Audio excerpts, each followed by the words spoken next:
If alam ko lang na ganun yung magiging situation, kung na-consider ko lang yung risk, super nag-cut na ako ng budget at nag-simplify ng lifestyle at hindi na sana ako nagtiwala sa family ko. Recently, my dad and I got into an heated argument kasi sinisingil ko na siya sa utang niya na 9 months na siyang overdue.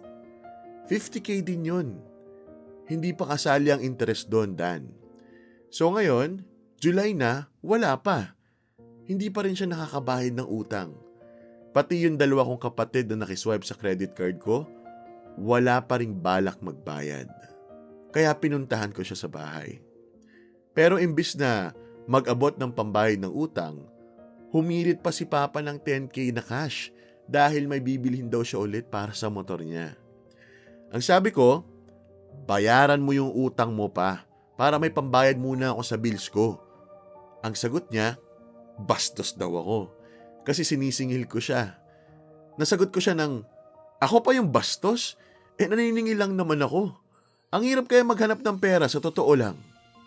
Tapos ayun, bigla siyang tumayo sa kama niya, then sinuntok niya ako. I bursted into anger at sinigawan ko siya na bakit niya ako sinuntok? Wala naman akong ginagawa sa kanya. Sinisingil ko lang naman siya sa utang niya. Nagilty ako sa ginawa ko sa kanya pero ang hirap ng itago ng sobrang nahihirapan na ako sa mga lumulobo kong utang, Dan. Ni hindi nila alam na halos 1,000,000 na yun ngayon. Actually, nagulat din ako sa sarili ko kung paano ako magalit. And no, I didn't physically hit him back. Sumigaw lang ako ng napakalakas tapos umalis ng bahay.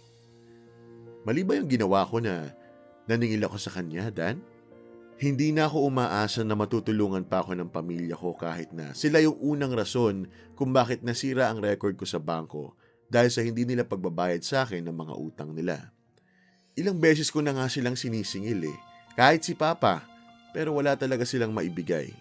Pinapaliwanag ko naman sa kanila ng paulit-ulit na lumulobo ang utang ko pero hindi ko sinabi kung magkano. Naghanap ako ng online part-time job, pero wala akong makuha. Desperado na talaga ako ngayon.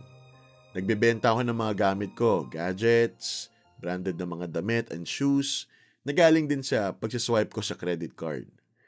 Pero sa tuwing nakikita ko yung balanse ko, nanghihina ako. Para kasing hindi nababawasan. Gulong-gulo na ang isip ko and I can't think straight. Umalis na ako sa bahay kasi lagi kami nag-aaway ni Papa. Nagkakasagutan na rin kami sa chat ni na ate at kuya. Grabe yung pamilya ko, Dan.